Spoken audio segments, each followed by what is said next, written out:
Coucou les gars, j'espère que vous allez bien. Désolée de mon absence pendant ces 2 voire 3 derniers mois. J'ai eu beaucoup de choses. Bref, je vais expliquer ça dans une autre vidéo.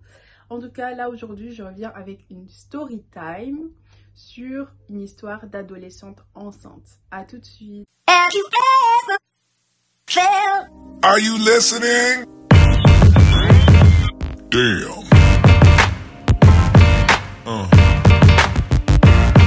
Yeah. Alors, tout a commencé quand j'avais 15 ans. J'ai été dans une sorte de centre pour ados, tout simplement, une centre d'accueil d'urgence à Bruxelles. Et j'ai rencontré tout simplement une fille qui est un peu, on va dire, perdue dans sa vie. On va l'appeler Gloria. Gloria, en fait, elle travaillait dans une grande chaîne de fast-food connue.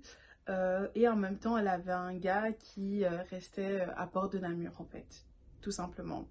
Du coup, je pense que si je vous dis que le gars, il traînait toujours devant la galerie et que, bon, il faisait pas grand-chose, vous avez compris quel métier il faisait. Donc, en gros, ma pote Gloria, que j'avais rencontrée dans ce centre, à chaque fois qu'elle rentrait de son travail dans le fast-food, bah, elle passait voir son gars, en fait, tout simplement. Du coup, au centre, bah, je faisais toujours disputer en fait par les surveillants, tout simplement parce que dans un centre, pour ceux qui ne savent pas, il y a un couvre-feu. Que tu sois mineur, majeur, tout ce que tu veux, dans ce genre de centre, il y a toujours une sorte de couvre-feu et de, on va dire, ouais, après cette heure-là, tu sors pas en fait. C'est même pas tu dois dormir, c'est que tu ne sors pas après cette heure-là. Et donc je me rappelle, nous qui travaillons pas, on devait être là 1 heure maximum après nos cours. Donc moi je sais que je devais patauger dans les 17 heures maximum, je devais être là-bas. Elle, comme elle travaillait, on va dire à 19h30, elle devait être là en fait, selon son horaire. Et tous les jours en fait, elle était toujours en retard, elle se faisait disputer, tout ça, tout ça. Et en fait, moi et elle, on s'entendait vraiment bien, on se soutenait dans cette période de nos vies très compliquée, tout ça, tout ça. Et souvent, pour vous dire, elle nous ramenait des hamburgers de cette chaîne de fast-food gratuitement, tout ça, tout ça. Enfin, c'était vraiment comme une grande sœur pour moi en fait. Même si on n'avait qu'1 an, voire 1 an et demi de différence, c'était vraiment comme une grande sœur pour moi. Et je l'ai tellement aimée que voilà quoi, je comprends pas ce qui s'est passé par la suite, mais vous allez voir tout de suite. Du coup, un jour, en fait, tout simplement, elle est rentrée et elle est rentrée encore une fois beaucoup trop tard. Au lieu de ses 19h30, elle est rentrée vers 21h, quelque chose comme ça. Et nous, on devait dormir à 22h30, quelque chose comme ça, je me rappelle bien. Et donc, en gros, tout simplement, comme elle s'était fait disputer, elle avait pété un câble, elle avait besoin de fumer son ouinge. Et voilà, c'est à partir de là où j'ai été, on va dire, j'ai su ce que c'était un joint de l'herbe, la marijuanage, comme, voilà. Je sais qu'on dit pas comme ça, mais bon, je le fais exprès pour pas être bloquée. Et donc, c'est à partir de là où j'ai vraiment su ce que c'était, qu'est-ce que c'était pas, voilà, bref. Et donc, en gros, j'étais un peu choquée parce que j'étais une fille, on va dire, assez sainte ni touche. L'alcool je touchais pas, la fumette du tabac je touchais pas, je touchais rien de tout ça. Et donc tout simplement, ça m'a assez choquée. Et en fait, je me disais, je m'inquiète en fait pour ma grande sœur, entre guillemets. Et du coup, quand elle pétait ses câbles, on se sentait directement menacé parce qu'elle pétait ses câbles, parce que c'était comme si elle réagissait comme une personne en sevrage, parce que parfois pendant plusieurs jours elle n'allait pas travailler. Et donc en gros tout simplement les éducateurs du centre ont su qu'elle allait pas au travail quand elle sortait, mais qu'elle allait quelque part, ils ont décidé de lui dire tu peux rester ici, tu ne sors pas. Et donc à partir d'un moment elle a fait une sorte de réaction à un sevrage en fait. Elle fumait pas son linge, ni du tabac. Donc elle avait éteint un câble tout simplement. Et ça m'a rappelé que en fait, bah, même si je la considérais comme ma sœur, bah, elle pouvait être assez violente pour aucune raison en fait. Et ça m'a fait hyper peur. Donc à partir de ce moment-là, je me suis calmée. Dès que je voyais qu'elle pétait un câble, bah tout simplement, bah j'essayais d'un peu de m'éclipser pour le reste de la journée pour pas trop l'énerver, pour pas être victime, une victime collatérale de sa colère tout simplement parce que c'était assez violent. Elle lançait des verres, des chaises, des tables, enfin c'était assez violent. Ensuite, à partir de là, bah quand sa période de, on va dire, de punition où elle pouvait pas sortir était finie, bah elle est ressortie. Elle est repartie travailler avec un contrôle d'un des éducateurs qui était dans ce centre. Et tout simplement, bah tout allait bien. Voilà, tout allait bien. Et un jour, je me rappelle, c'était vers février de cette année-là. C'était quoi, il y a 5-6 ans, quelque chose comme ça? Bah, vers février de cette année-là, elle est revenue en pleurs en disant que oui, son copain, il voulait plus d'elle, etc., etc., qu'ils se sont disputés. D'après ce que je me rappelais, c'était quelqu'un d'assez violent, son copain, selon elle, hein. Et du coup, à partir de là, bah, j'ai essayé de la consoler tout simplement comme une bonne amie ou comme une simple petite sœur, on va dire. Et tout se passait bien. Et puis, il y a eu une période où tout simplement elle se sentait pas vraiment très bien en fait. Elle se sentait pas bien, elle se sentait malade, elle se sentait tout simplement...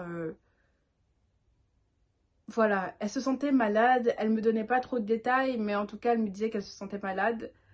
Et puis le lendemain, j'ai entendu qu'elle avait une visite médicale de prévue pour faire voilà, des prises de sang et autres. Et tout simplement, bah, moi j'avais cours, donc j'avais hâte de terminer les cours le lendemain pour revenir et savoir ce qui se passait parce que je voyais qu'elle était vraiment pas bien, elle allait plus travailler, tout ça, tout ça. Donc elle a appris qu'elle était enceinte de quoi, 3-4 mois, quelque chose comme ça. Elle était enceinte de 3-4 mois dans un centre pour d'hébergement d'urgence pour mineurs. Imagine un peu la situation, ça doit être hyper stressant à 16 ans de se dire que tu vas accueillir la vie dans ce genre de situation. Ben, elle, en fait, elle était perdue, mais elle voulait pas montrer qu'elle avait peur, le stress, tout ça, tout ça. Donc c'est ça que je vois que c'était vraiment une fille forte et ça l'est toujours. Ensuite, bah, tout simplement, moi, je pense 2-3 mois plus tard, je suis partie de ce centre, elle aussi. Et puis j'ai entendu qu'elle a fait 2-3 allers-retours vers ce centre encore. Et on avait échangé nos numéros à l'époque. Et en fait, je lui avais donné un numéro, mais on m'avait volé mon téléphone à l'époque. Donc du coup, j'ai essayé par tous les moyens possibles d'essayer de trouver son Facebook, son Snap, tout ça, j'y arrivais pas. Et je me disais, merde, vu le temps qui passe, je pense que le bébé doit être là ou va arriver dans quelques jours en fait. Et donc tout simplement, un jour j'étais à Port de Namur et je l'ai croisée en fait. C'est elle qui m'a reconnue. Et si en fait la nostalgie et le choc que j'ai eu, c'était de la voir avec son tout petit ventre rond et tout. Et elle me disait oui, dans pas longtemps, c'est le moment, toute contente avec sa cousine. On a même fait un tour pour aller lui chercher des babouches tellement ses pieds avaient gonflé, un truc de femme enceinte, c'est normal. Et on était contente, on a rigolé, on a passé une bonne journée, tout ça, tout ça. Ensuite, je lui ai redonné mon nouveau numéro, mais par malheur, on m'a encore volé mon téléphone. Donc, du coup, j'ai pas su lui donner quoi que ce soit en fait. Donc, pas de nouvelles, elle non plus. Donc, c'était très compliqué. Et là, c'était vraiment de ma faute, tout simplement. Et c'était vraiment compliqué. Et un jour, on fait une sortie scolaire avec l'école, tout simplement. Et à un moment, on sort à Port de Halle. Et en sortant de Port de Halle, je vois une fille, mais qui court comme ça. Mais qui court, mais quand je vous dis courir, elle court avec la douleur, mais elle court. Enfin, une sportive qui a mal, quoi. Et là, je fais, Gloria? Et là, elle me fait oui. Je fais, mais qu'est-ce que tu fais? Et je vois qu'elle est en robe d'hôpital. bref, en bonnet, enfin vraiment en mode comme si elle venait de se réveiller.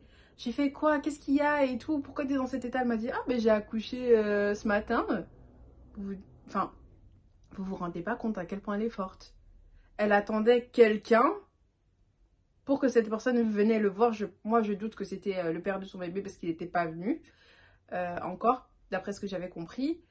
Mais en gros, vous voyez la force qu'elle a, la force mentale de sortir genre quelques heures après l'accouchement, alors qu'elle boitait tellement elle avait mal, tout ça, tout ça.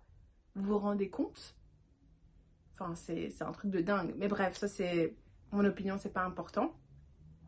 Ensuite, à partir de là, j'ai appris le nom du bébé en la visitant à l'hôpital après la sortie scolaire avec une copine. C'était bien, c'était charmant, c'était mignon.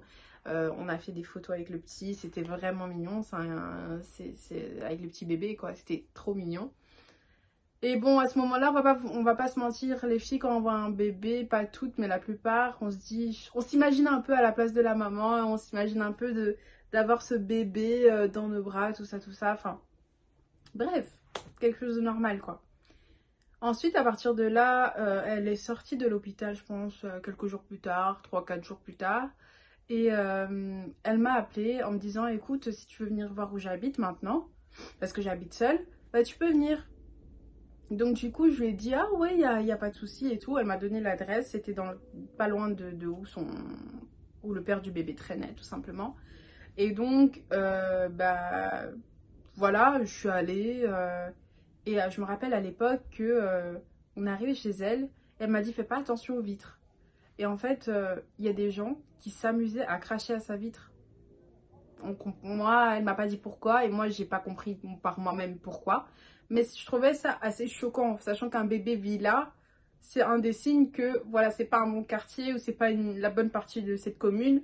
Enfin, ça stressait un peu. Moi, si j'étais mère d'un bébé et je vois qu'on s'amuse à cracher, à dégrader mes vitres, je me dirais, même si j'ai pas les moyens, je ferais de mon mieux pour bouger, déménager ou faire quelque chose comme ça, quoi. Désolée, je suis un peu malade, il fait hyper froid. Et donc, bah, allez, on va dire que ça m'a fait mal, mais bon, je me suis dit, bon, ce n'est que l'extérieur, voyons l'intérieur. Et en gros, l'intérieur, c'était pas mal.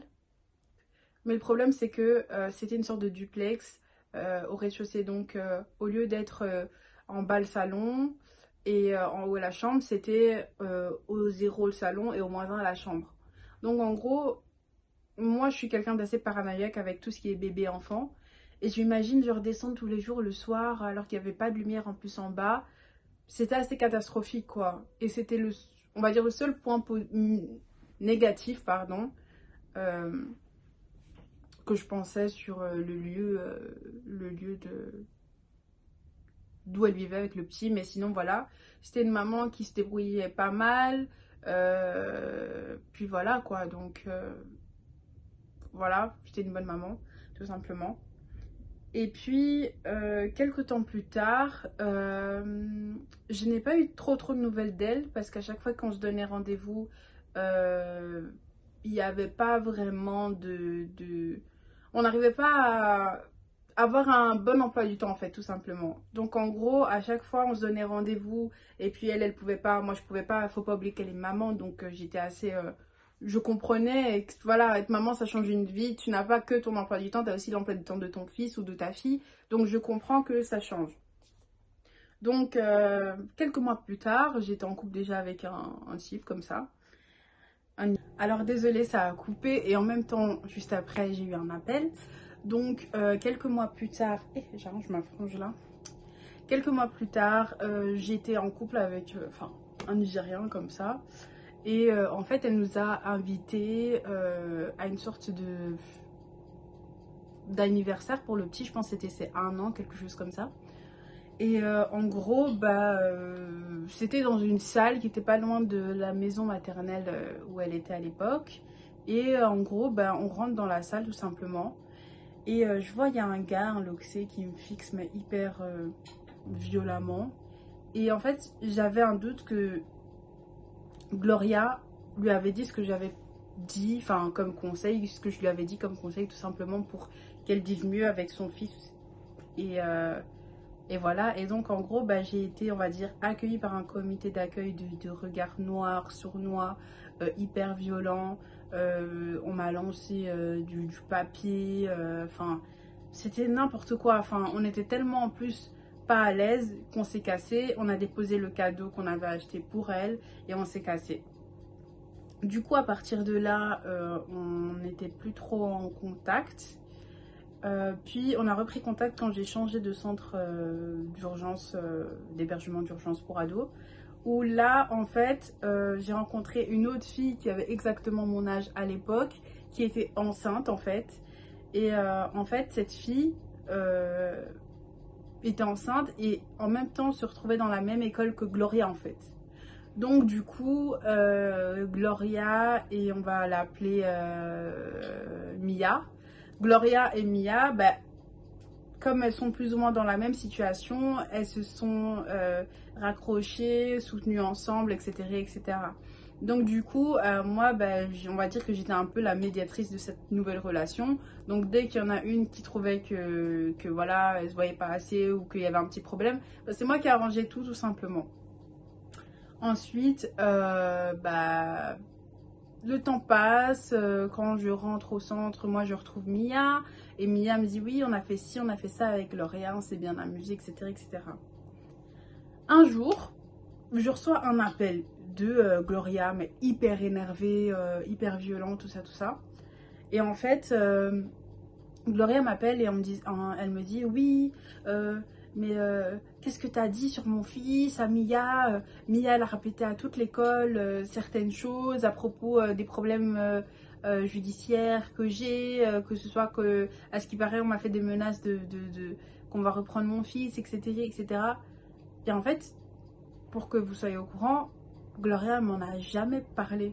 M'a jamais parlé de ces problèmes judiciaires. Donc je lui ai dit, Gloria, rappelle-toi, ce genre de problème, tu m'en as jamais parlé. Je sais que tu as des problèmes avec ton fils, mais je savais pas qu'on avait menacé de te le retirer. Et en plus, pourquoi, même si on vivait dans le même endroit avec Mia, j'aurais parlé à Mia de cette chose. J'ai dit peut-être que comme vous vous êtes vite rapprochés, bah, tu t'es senti de confiance parce que la fille, elle vit plus ou moins une même situation que toi et ça t'a échappé tout simplement.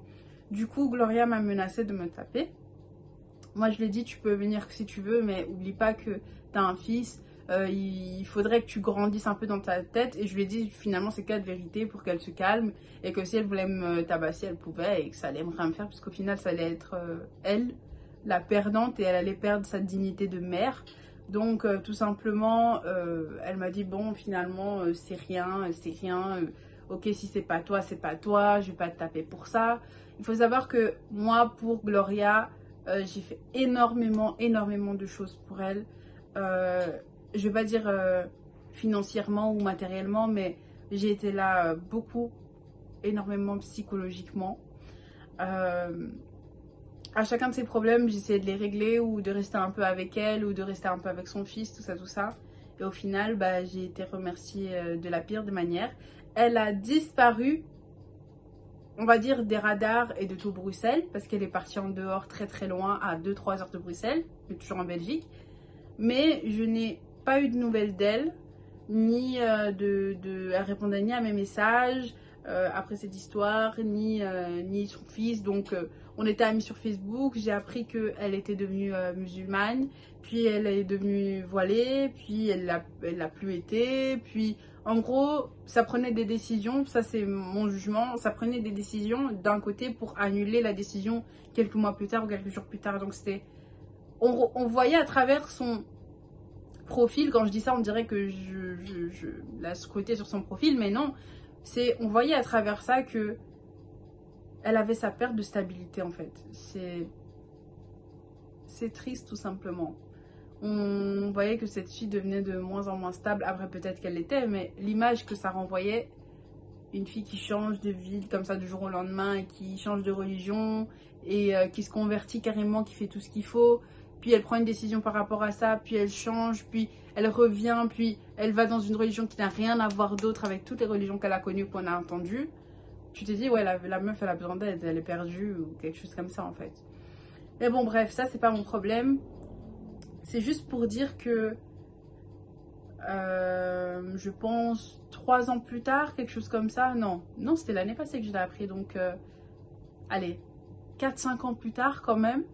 400 ans plus tard, on va dire que cette fille, elle était vraiment connue à l'époque où elle était enceinte sur Roussel. Elle se bagarrait tout le temps, elle se bagarrait souvent. Donc voilà. Donc tout le monde était un peu au courant de l'histoire, de son histoire tout simplement, de l'histoire. Et on a appris que en fait le père de son fils est en fait son cousin. Eux-mêmes l'ignoraient et c'était je pense lors d'une réunion de famille ou quelque chose comme ça ou tout simplement qu'ils ont su qu'ils étaient cousins. Alors peut-être cousins germains, c'est pas des cousins proches mais c'est quand même des cousins, peut-être des cousins éloignés, mais en tout cas ce qu'il faut retenir c'est qu'ils étaient cousins.